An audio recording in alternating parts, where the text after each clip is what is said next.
Hello everyone, this is Shashank Tiwari from the Mahakal Tutorial Gwalior and I once again warmly welcome to all of you who are watching this video. और students आज हम लोग करने वाले हैं class 10 की एक बहुत ही ब्यूटीफुल सी पोएम है जिसका नाम है the ball poem. John Berryman के द्वारा कंपोज किया गया था उसको और काफ़ी ब्यूटीफुल सी पोएम है स्टूडेंट्स। और ये मैंडेटरी नहीं कि क्लास 10th वाले ही इसको कवर करें, 6th 7th 8th 9th वाले जो स्टूडेंट्स अगर वो भी कवर करना चाहें तो कर लें। बहुत अच्छी पोएम है, लाइफ एक्सपीरियंसिंग पोएम है स्टूडेंट्स। इवन पेरेंट्स भी अगर देख रहे हैं इसको तो वो भी देखें, इवन अपने बच्चों को कुछ सिखाएं। ठीक है, लॉसेस को बियर करने वाली पोएम है और स्टार्टिंग में मैं बताऊंगा नहीं इसके बारे में, लास्ट में हम लोग इसके बारे में डिस्कशन कर लेंगे कि एक्चुअल में इसका पूरा थीम क्या है, क्या समझाने की कोशिश करती है पोएम। और पोएम को शुरू करने से पहले स्टूडेंट्स बता दो फिर से, इसके इनर वर्ड्स कुछ और होते हैं और आउटर वर्ड्स कुछ और होते हैं। पोएम को समझना इतना आसान नहीं होता है, लेकिन पोएम जो होती है स्टूडेंट्स ये मान के चलना आपको लाइफ एक्सपीरियंसिंग होती है। लाइफ के ऊपर आपको काफ़ी कुछ सीखने को मिलेगा उसमें, इसीलिए तो वो पोएम है, अदरवाइज वो पैराग्राफ नहीं होता। ठीक है, तो ज़्यादा टाइम वेस्ट नहीं करेंगे, शुरू करते हैं हमारी आज की पोएम क्लास 10th। ठीक है, और डियर स्टूडेंट्स हम लोगों ने आज पीपीटी नहीं बना पाई थी यार, ऑफलाइन वर्क प्रेशर हमारे ऊपर बहुत चल रहा है इस समय, तो आई होप कि आप समझ सकते हैं इस चीज़ को यार। तो आज हम लोग इसमें से ही कवर करेंगे। ठीक है, और आप लोग समझना द बॉल पोएम हम लोग कवर करने वाले हैं और ये आगे हमारी ब्यूटीफुल सी पोएम। ठीक है, चलो हमेशा बोलता हूँ स्टूडेंट्स की पोएम को शुरू करने से पहले आप ना एक बार उसके पोएट के बारे में जरूर पढ़ लें। पीपीटी नहीं बनाई इसलिए मैंने मेंशन नहीं किया है, अदरवाइज आप लोग गूगल पे जाके कवर कर लेना। ठीक है, किसके बारे में? John Berryman. ठीक है, चलो शुरू करते हैं हमारी आज की पोएम, बड़ी सुंदर सी है।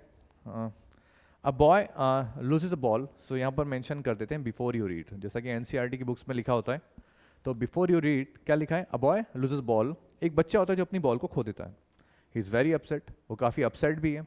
ठीक है, a ball doesn't cost much, ऐसा नहीं कि उस बॉल की कीमत स्टूडेंट्स बहुत ज़्यादा है। ठीक है, nor is it difficult to buy another ball, और ऐसा भी नहीं कि डिफिकल्ट है कोई दूसरी बॉल खरीदना या फिर कोई दूसरी बॉल उसको दे देना। ठीक है, why then is a boy so upset, तो सवाल ये कि वो बच्चा इतना अपसेट क्यों है।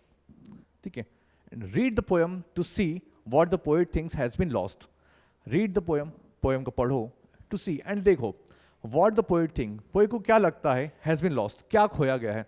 कहने का मतलब यहाँ पर हमारे पोएट ये हैं कि वो कह रहे हैं कि एक बच्चा है जिसने अपनी बॉल खो दी है और उसको देखने के बाद में पोएट को क्या लगता है कि उसने क्या खो दिया। And what the boy has to learn from the experience of losing something, and सवाल है कि what the boy has to learn, अब बॉय को क्या सीखना है from the experience of losing something. अगर कुछ चीज़ खो जाती है या फिर आपसे छिन जाती है या आप उसे खो देते हैं तो आप क्या एक्सपीरियंस करते हो, आप क्या सीखते हो उससे। तो ये मान के चलना है स्टूडेंट्स कि आपको बहुत कुछ सीखने को मिलने वाला है इस पोएम के अंदर। ठीक है, ज़्यादा डिस्क्लोज नहीं करेंगे, लाइन बाय लाइन जो पोएम हमारी दी गई उसको कवर करते हैं और लास्ट में मैं इसका आपको कंक्लूडिंग पॉइंट बता दूंगा। ठीक है, what is the boy now. ठीक है, who has lost his ball, what is the boy now का मतलब क्या है स्टूडेंट्स यहाँ पे कि वो बच्चा अब कैसा है। ठीक है, वो लड़का अब कैसा है। Who has lost his ball, जिसने अपनी बॉल को खो दिया है। What is to do, I saw it go merely bouncing down the street and then merely over there it is in the water. What does it mean here students, क्या कहने का तुम। अब देखो यहाँ पर दो बार वॉट लिखा है तो सीधी बात है, अब एक बार में समझ में नहीं आता क्या वॉट, इसीलिए स्टूडेंट्स बोला है कि पोएम के इनर वर्ड्स कुछ और होते हैं, उसके आउटर वर्ड्स कुछ और होते हैं। ये हमारी पोएटिक डिवाइसेस यहाँ पर यूज हो रही हैं। ठीक है, क्या होती है पोएटिक डिवाइसेस, उसके ऊपर भी काम चल रहा है। विद इन 15 डेज के अंदर मैं आपको उसके ऊपर लेक्चर रेडी करके दे दूंगा। ठीक है, तो what is the boy now, वो बच्चा अब कैसा है। Who has lost his ball, जिसने अपनी बॉल को खो दिया है। What is it to do, अब वो क्या करेगा। आई सॉ इट गो, अब इट क्या यहाँ पर स्टूडेंट्स, बॉल को बोला गया है। वॉट, ठीक है, आई सॉ इट गो, मैंने उसे देखा, यानी कि पोएट खुद कह रहे हैं यहाँ पर कि मैंने उसे देखा बॉल को। गो मेयरली बाउंसिंग, खुशी खुशी, मेयरली मीन्स क्या होता है स्टूडेंट्स, खुशी खुशी, वेरी हैप्पीली। ठीक है, मैंने उस बॉल को देखा मेयरली बाउंसिंग, उछलते कूदते। ठीक है, डाउन द स्ट्रीट, अब डाउन द स्ट्रीट मतलब क्या, गलियों के नीचे स्टूडेंट्स, यहाँ नहीं, ऐसा मतलब नहीं है। डाउन द स्ट्रीट मतलब गलियों से होते हुए, यानी कि वो जो बॉल थी वो उसके हाथ से जब छूटी तो बाउंस करते हुए, अब बॉल को उसने बोला गया है खुशी खुशी। तो आप समझ लो कि इन एनिमेट ऑब्जेक्ट को अगर ह्यूमन की तरह यूज किया था तो कौन सी फिगर ऑफ स्पीच होती है या फिर कौन सी पोएटिक डिवाइस होती है। ठीक है, तो वो जो बॉल होती है स्टूडेंट्स काफी खुशी खुशी वहां से निकलती है डाउन द स्ट्रीट, गलियों में से होती हुई। And then merely over there it is in the water, और उसके बाद वो खुशी खुशी वाटर में जाके गिर जाती है। अब ये 4 लाइन आप देखो स्टूडेंट्स, क्या समझ में आ रहा है? एक बच्चा है जिसके हाथ से मान लो बॉल छूट जाती है या फिर बाई चांस गलती से निकल जाती है, मान लो कोई ले लेता है और फिर वो बॉल जो होती है स्टूडेंट्स वो बाउंस करते हुए खुशी खुशी, अब बॉल को तो खुशी हो रही है, वो तो बाउंस करके निकल रही है गलियों से होते, और वो कहाँ जाती है? पानी के अंदर। ठीक है, आगे देखते हैं क्या हो रहा है।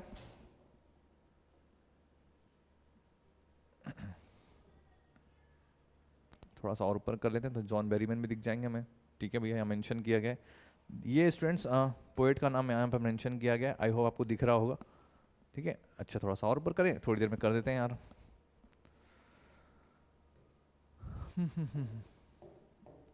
चलो इसको नीचे ले आओ साइड में थोड़ा सा। चलो, तो what is the boy now? अच्छा यहाँ तो स्टार्टिंग से थी ना, हमने कहाँ तक कवर कर लिया था?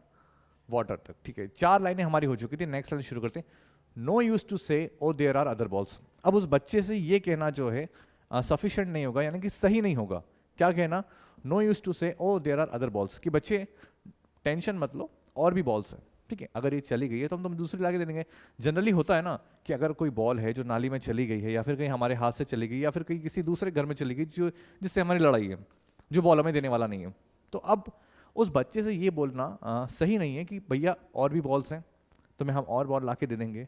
ठीक है, and ultimate shaking grief fixes the boy, क्योंकि भाई साहब एक अल्टीमेट, एक जबरदस्त लेवल पे एक बहुत धक्का सा लगा उस बॉल को, यानी एक बॉल इन द सेंस उस बॉय को।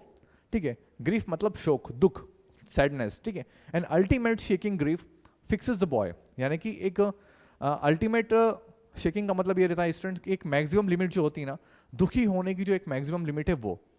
तो an ultimate shaking grief fixes the boy, उस बॉय को जकड़ लिया गया था उस दुख ने, यानी कि उस बॉल की जाने के बाद में उसको इतना दुख हो रहा था, वो दुख की जो मैक्सिमम लिमिट है वहां तक वो बहुत बच्चा पहुंच चुका था अपनी। ठीक है, एज ही स्टैंड रिजिड, क्या बता रहे हैं आगे? ठीक है, as he stand rigid, rigid मतलब एकदम कठोर, कठोर इन द सेंस पत्थर की तरह खड़ा हो गया बिल्कुल। ठीक है, as he stands rigid, trembling, trembling means होता है कांपना, एंड स्टेरिंग डाउन, तो वो लड़का एकदम पत्थर जैसा खड़ा है, हल्का हल्का कांप रहा है, जस्ट लाइक होता है ना कि किसी डर की वजह से कुछ चीज़ बहुत कीमती चीज़ उसकी चली गई हो। ठीक है, तो वो एकदम पत्थर जैसा खड़ा हो गया, ट्रेम्बलिंग, कांप रहा है, एंड स्टैंडिंग डाउन, और क्या कर रहा है स्टूडेंट्स? वो नीचे की तरफ देख रहा है। All his young days into the harbour where his ball went, क्या मतलब स्टूडेंट्स यहाँ पर देखो, all his young days, young days क्या बोला गया स्टूडेंट? यहाँ पर यंग डेज बोला गया उसकी यादों को, बचपन की जो उसकी यादें हैं, we can say that childhood memories. ठीक है, तो ऑल हिज यंग डेज यानी कि बचपन की यादें जो है इनटू द हार्बर, वो कहाँ चली गई? हार्बर। हार्बर क्या है स्टूडेंट्स? हार्बर बेसिकली आप गूगल पे सर्च करोगे तो फोटो आपको दिखेंगे, एक ऐसी जगह, पानी से भरी हुई एक ऐसी जगह, कोस्ट एरिया मान लो, जहाँ पर क्या होता है जो बोट्स वगैरह होती है उनको बांधा जाता है। ठीक है, कोस्टिंग एरिया, पानी से भरा हुआ एक ऐसा क्षेत्र जहाँ पर उसको बांधा जाता है। तो सवाल ये कि क्या सर ये जो हमारी बच्चे की बॉल थी वो कहाँ? कोस्ट यार्ड यानी कि पानी के अंदर गई थी? पानी के अंदर तो गई थी स्टूडेंट्स, अब यहाँ पर पोएट ने बताया गया है हार्बर बताया गया। अब वो जरूरी नहीं कि आपको हार्बर से, वो पानी में चली गई। ठीक है, कुएं में जा सकती है, तालाब में जा सकती है, कहीं पर भी जा सकती है, आप कुछ भी मान सकते हैं उसको। ठीक है, लेकिन यहाँ पर हार्बर दिया गया, तो हार्बर क्या होता है आपको बता दिया गया है कि पानी से भरा हुआ एक ऐसा जगह है जहाँ पर क्या ना बोट वगैरह को बांधा जाता है। All his young days into the harbour where his ball went, यानी कि जहाँ पर उसकी बॉल चली गई। तो सारी जो उसकी बॉल से जुड़ी यादें थी, वो बॉल कहाँ गई? पानी के अंदर, और पानी में ही उसकी सारी यादें चली गई, इसलिए उसको एक अल्टीमेट शेकिंग ग्रिप था, काफ़ी नेक्स्ट लेवल पे दुख हो रहा था। I would not intrude him, intrude him का मतलब होता है इंटरफेयर करना, यानी कि जाके दखल देना। ठीक है, तो I would not intrude on him, मैं जाके उसको मैटर में दखल नहीं दूंगा। मीन टू से अगर वो दुखी है तो जाके उसको कंसोल नहीं करूंगा कि बच्चे ठीक है चली गई है तो मैं तुम्हें दूसरी बॉल ला देता हूँ, या फिर डोंट वरी अब तुम चुप हो जाओ, इस तरीके से कंसोल करने की बात पोएट जो है वो नहीं करते। क्या कहने का मतलब? आगे चलो आगे देखते हैं। A dime another ball is worthless. अब डाइम क्या स्टूडेंट्स? ये बेसिकली एक करेंसी, जैसे हमारे यहाँ रुपया पैसा चलता है। ठीक है, तो वहाँ पर क्या है? अ डाइम, तो डाइम एक करेंसी है, सिंपल इतना समझ लो, यूएस की करेंसी मान लेते हैं। ठीक है, अब बोलोगे डॉलर डॉलर डॉलर है, तो अब डाइम के बारे में गूगल पे पता चलेगा आपको, गूगल सर्च करोगे तो करेंसी समझ लो। A dime another ball is worthless, अगर आप उसको पैसे दोगे उस बॉल के लिए कि दूसरी खरीद लेना, या फिर आप कोई दूसरी बॉल उसको ला के देते हो, ठीक है, या फिर कोई दूसरी बॉल उसको मिल जाती है, तो वो वर्थलेस है, यानी कि मीनिंगलेस, उसके लिए उसका कोई मतलब नहीं है।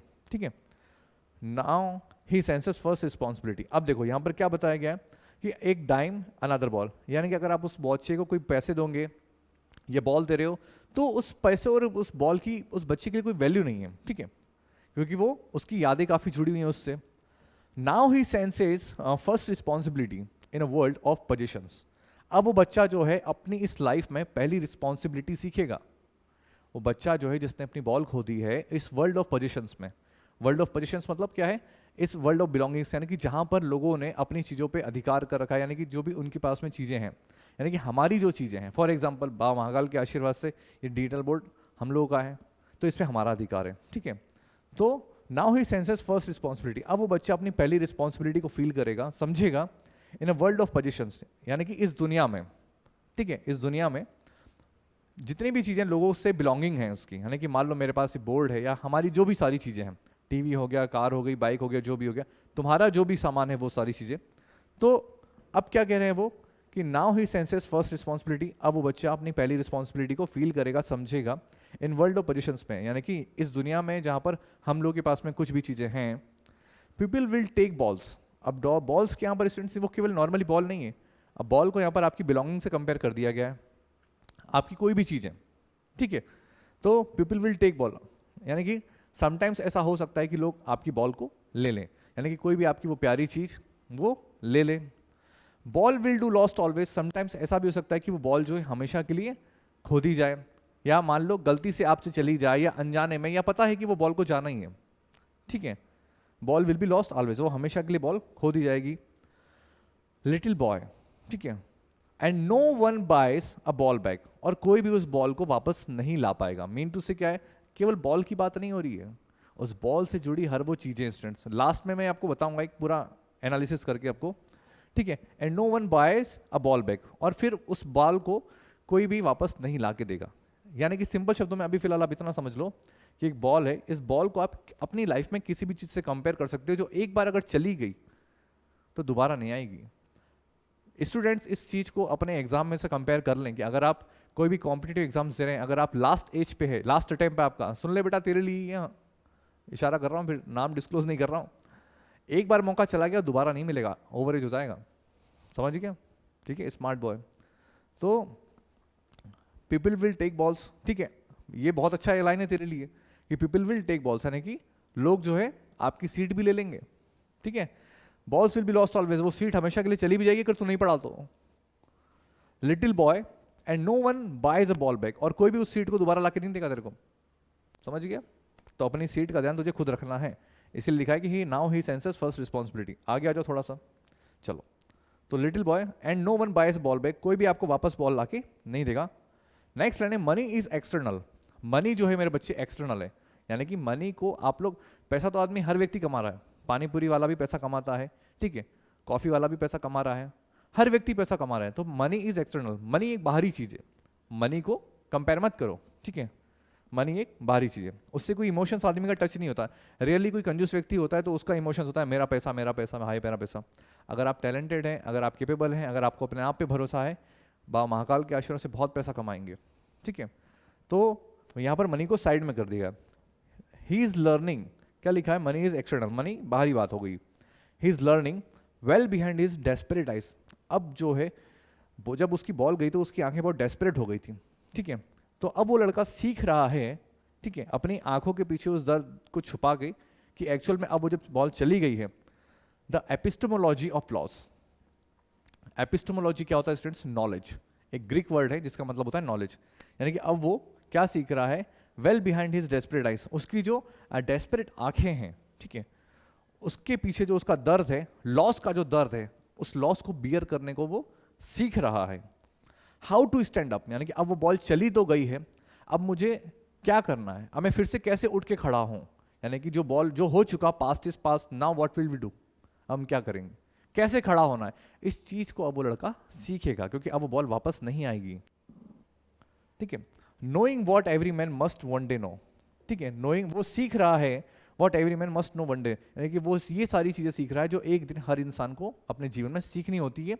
Bear of loss, loss of bear, यानी कि अगर आपको कोई लॉस हो गया है तो आप उसको कैसे बियर करोगे, ठीक है. लॉस होने के बाद में आप कैसे दोबारा उठ के खड़े होंगे, ठीक है.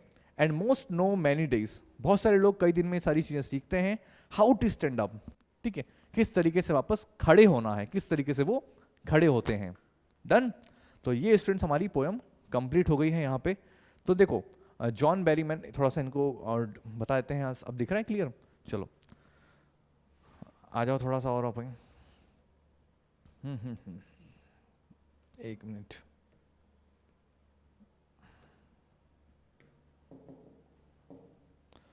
थोड़ा सा हाईलाइट करते हैं इसको, दिख रहा है अब? हाँ। तो स्टूडेंट्स ये पोएट हैं जॉन बैरीमैन, जो एक अमेरिकन पोएट हैं, ठीक है। आप लोग इनके बारे में गूगल पे जरूर सर्च करना। इतनी ब्यूटीफुल पोएम लिखी है आपको काफ़ी कुछ सिखाने के लिए, ठीक है। मैं थोड़े से बाल सही कर लूँ यार अपने, हाँ ठीक है यार भाई यार।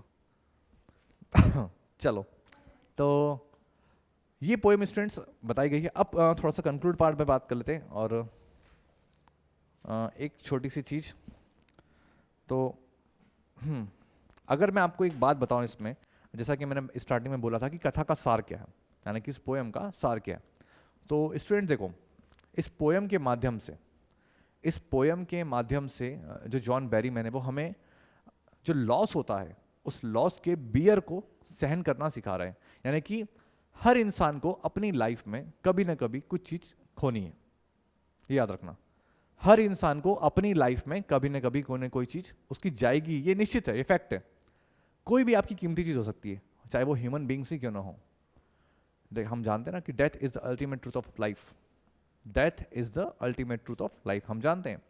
तो जब किसी का कोई प्यारा व्यक्ति चला जाता है तो किस तरीके से फिर से अपने दुख से ओवरकम करेगा, ठीक है। कोई बच्चा है जो एग्जाम दे रहा है, जो उसका लास्ट अटेम्प्ट है, फिर भी अगर उसमें फेल हो जाता है, उसके बाद वो कैसे ओवरकम होगा। आपकी कोई चीज़ है जो बहुत कीमती है आपके लिए, बहुत एक्सपेंसिव है, या आपकी कुछ मेमोरी जुड़ी हुई इससे, अगर वो आप खो देते हो तो आपको क्या करना है? आपको अवेयर, खो देते हो तो आपको अवेयर रहना है उस चीज़ के लिए। कहने का मतलब स्टूडेंट ये है कि इस पोएम के माध्यम से उस बच्चे ने अपनी बॉल खो दी। उस बॉल को खोने के बाद में जो उसको दुख हुआ एक मैक्सिमम लिमिट तक, अब वो अपने आप को कैसे महसूस कर रहा होगा, अब वो कैसे ओवरकम करेगा। जॉन बैरीमैन हमें यही समझाना चाह रहे हैं कि जब भी किसी इंसान को लॉस होता है तो उसके बाद में वो किस तरीके से ओवरकम करें, क्योंकि ये हर व्यक्ति करना है। जरूरी नहीं है कि अब अगर आप बॉल चली गई तो आपको भी जाना उसके साथ में। मोस्ट ऑफ द पीपल ये करते हैं, जो कि बहुत नेगेटिव पॉइंट है। आपको ओवरकम करना है उस पर, ठीक है। सॉल्यूशन हर चीज़ का मिलता है स्टूडेंट्स, ये याद रखें, बशर्ते आपको अपने आप को थोड़ा सा पॉजिटिव रखना होगा, ठीक है। तो ये चीज़ स्टूडेंट्स आप लोग याद रखें। बहुत ब्यूटीफुल सी पोएम थी। मैंने अपनी पूरी कोशिश करी आपको समझाने की इसमें, इसके माध्यम से। अब प्रश्न ये उठता है कि सर इसकी राइम स्कीम क्या है, ठीक है। बच्चों के मन में सर इसकी राइम स्कीम तो हमें समझ में नहीं आती, चलो देख लेते हैं क्या है। Ball go then water, ball go then water balls, boy down where him now. सवाल ये कि सर इसमें हम वर्ड लेटर्स जो होता है ना, पोएम की लास्ट लाइन का वर्ड जो मैच ही नहीं कर रहा है, तो हम इसकी राइम स्कीम क्या लिखेंगे। तो डियर स्टूडेंट्स, ये ना जो पोएम है ये फ्री वर्ड्स में लिखी गई है, ठीक है। चलो थोड़ा सा आजा इसके बारे में बात कर लेते हैं। ये जो पोएम है स्टूडेंट्स, ये फ्री वर्ड्स में लिखी गई। प्रश्न उठता है सर ये फ्री वर्ड्स क्या है, फ्री वर्ड्स का है और है का जब फ्री वर्ड्स, ठीक है। चलो इसके बारे में बात करेंगे अभी, लेकिन समझ लो फ्री वर्ड्स एक ऐसा स्टाइल है पोएम लिखने का जहां पर ये जितने भी पोएम को लिखने के रूल्स रेगुलेशन होते हैं, मीटर हो गया, मीटर में आयम्बिक, पेंटामीटर, हेक्सामीटर, ठीक है। और जो उसकी राइम स्कीम होती है वो, ठीक है, कौन सी कैटेगरी में पोएम्स लिखी जा रही है वो, तो ये सारे नियम को फॉलो करते हुए एक पोएम लिखी जाती है। लेकिन फ्री वर्ड्स वो होता है जहाँ पर ये सारे नियम अप्लाई नहीं होते हैं, एक आदमी बेझिझक अपनी पोएम को लिख सकता है। तो ये जो पोएम लिखी गई थी ये फ्री वर्ड्स में लिखी गई, इसलिए इसकी कोई राइम स्कीम नहीं है। तो कोई अगर आपसे पूछता है कि इसकी राइम स्कीम क्यों नहीं है, तो आपको ये बताना है क्योंकि ये फ्री वर्ड्स में लिखी गई थी, ठीक है। और फ्री वर्ड्स क्या होता है, सिंपल शब्दों में एक लाइन है, इस लाइन को फॉलो करते हुए जाना है।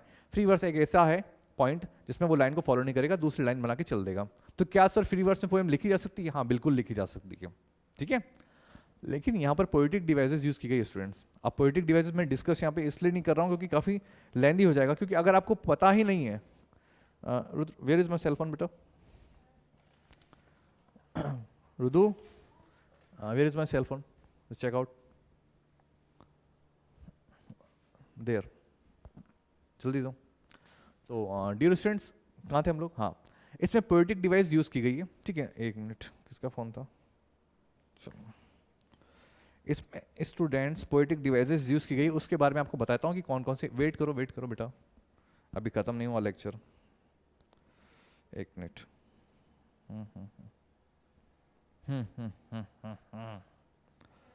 इसके अंदर पोएटिक डिवाइसेस यूज़ की गई हैं, वो मैं आपको बता देता हूँ कौन कौन सी है, क्योंकि simile, metaphor, personification, paradox, irony, anaphora, alliteration, अगर मैंने आपको ये पता हो तो आप इजीली फाइंड आउट कर सकते हैं, लेकिन अगर नहीं पता है तो मेरा अभी यहाँ बताने का कोई मतलब नहीं होगा, क्योंकि जैसा कि मैंने बताया कि 15 डेज़ के अंदर स्टूडेंट्स में पोएटिक डिवाइस के ऊपर एक बहुत शानदार वीडियो लेके आने वाला हूँ, आप लोग उसको जरूर देखना।